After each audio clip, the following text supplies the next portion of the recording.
Will we get a gas line?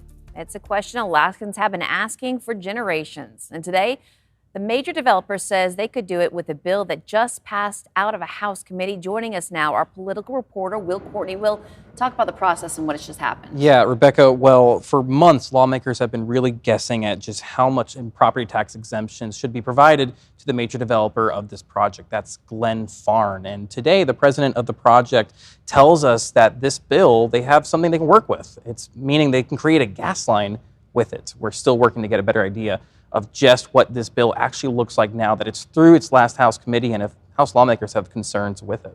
Well, let's talk about those lawmakers. What have you heard? What are lawmakers saying exactly about this bill? Yeah, well, I've reached out to both of the minority and the majority leaders in the House, and I've gotten the chance to try and reach out to lawmakers on both sides of the aisle and hear back from what they're telling me. And the leaders of these caucuses are telling me that this is a bill that is potentially something they can work with. Minority Leader Delina Johnson said she expects her caucus to be united behind this bill as well. If so, that's 19 of the 21 needed votes.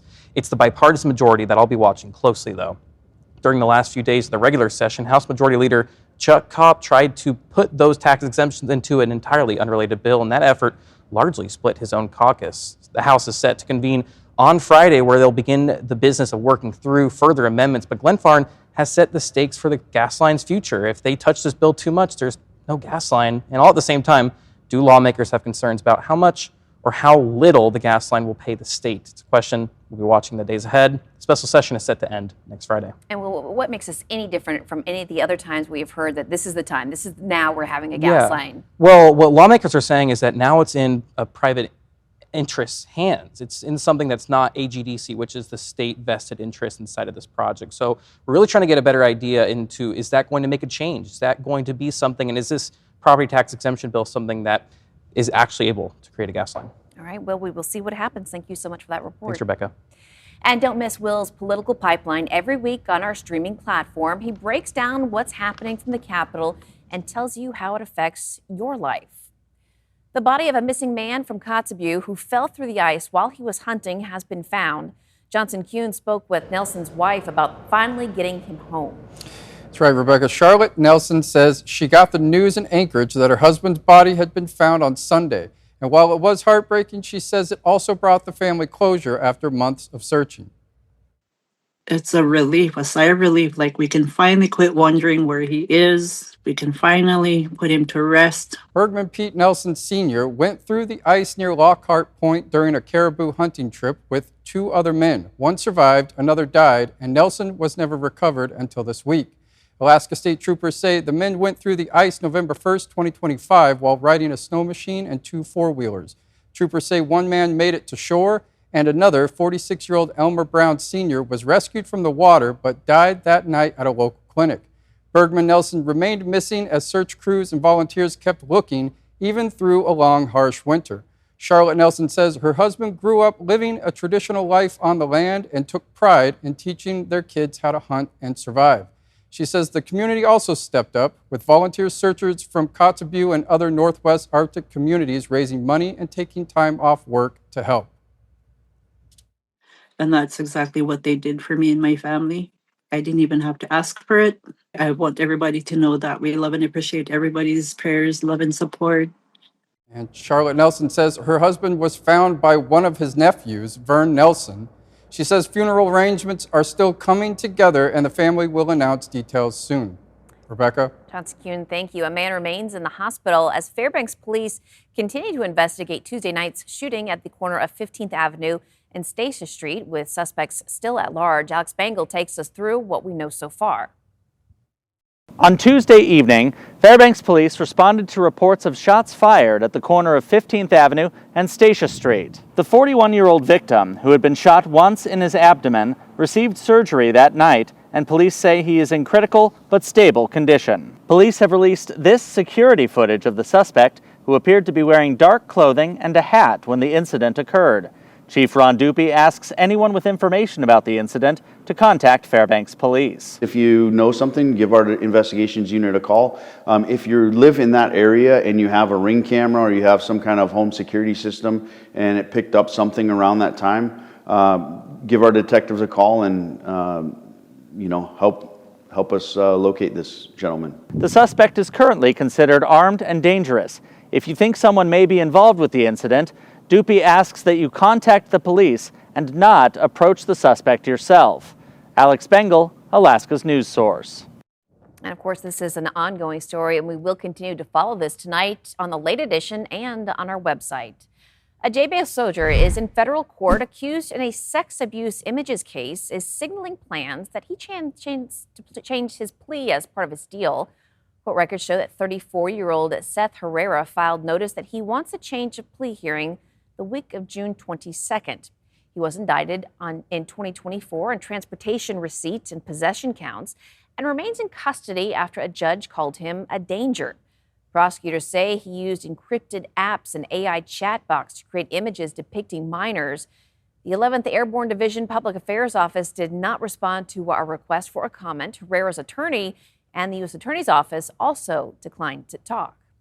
The National Park Service confirmed Denali Park Ranger Robin Pindery's body has been recovered and an investigation has begun. She died June 4th after officials say that she fell into a crevasse on Mount McKinley while on patrol near the 14,000-foot camp.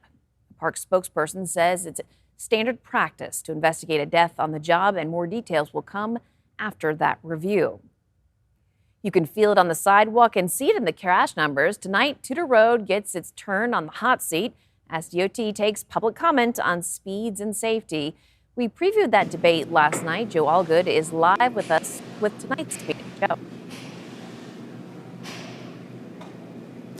Yeah, Rebecca, the DOT just began their hearing in the room behind me for the speed limit reduction they're considering for the Tudor and Muldoon corridor after their data shows thousands of crashes over a 5-year period. The DOT study from 2020 through 2024 recorded over 2,200 crashes and 10 fatalities on Tudor and Muldoon. A majority of those were pedestrians or cyclists. And now the state is considering lowering the speed limit, but before they decide, they're listening to public testimony tonight. That feedback will inform their decision on the reduction and any other changes that they might make to the road.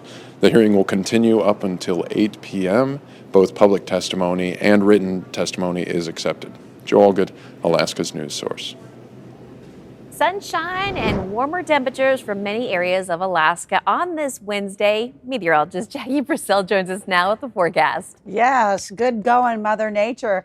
We are seeing that warmth take place here in the South Central region as well as the interior. And we appreciate that rise in temperature to 65 for our high so far in the Anchorage area, down from the 70s that occurred last week. But you know what? This is our warmest temperature in the last 4 days, so we'll take it. And in the Fairbanks area, their high temperature today so far at 66 degrees. So things are warming up as well in the interior. It's on the quiet side for interior Alaska, a little more active in the Copper River Basin. We've seen one lightning strike near Chitna. We've seen them started to fire up in the South Central region. So when thunder roars, go indoors, be safe in the vicinity of thunderstorms. And some of those showers associated with them could be coming down at a pretty good clip. So 67 in the forecast for tomorrow with sunshine in Anchorage. Sunshine continuing with low 70s for highs around Fairbanks. Mostly cloudy skies, 63 in Juneau and Bethel, 62, partly sunny skies there, but it looks good. And it will look good for several days. There is a change coming up, but I don't want to talk about that until we get into our next weather segment, and we'll talk about the weekend. It's a heartbreaking experience to lose a child or pregnancy. A woman from North Pole has tried to help support people who have endured this. For her work, she has been named the National Guard's Spouse of the Year for 2026. Adrian Peterson has the story. Nicole Gebhardt was just one of 7 spouses recognized for their work in the community. For her, it's supporting women that have experienced pregnancy and child loss. But what led to this work and her other efforts includes how that pain turned to addiction. I remember after my son passed in the miscarriages, I felt not only so alone, but I leaned on alcohol because I didn't know how to deal with the losses.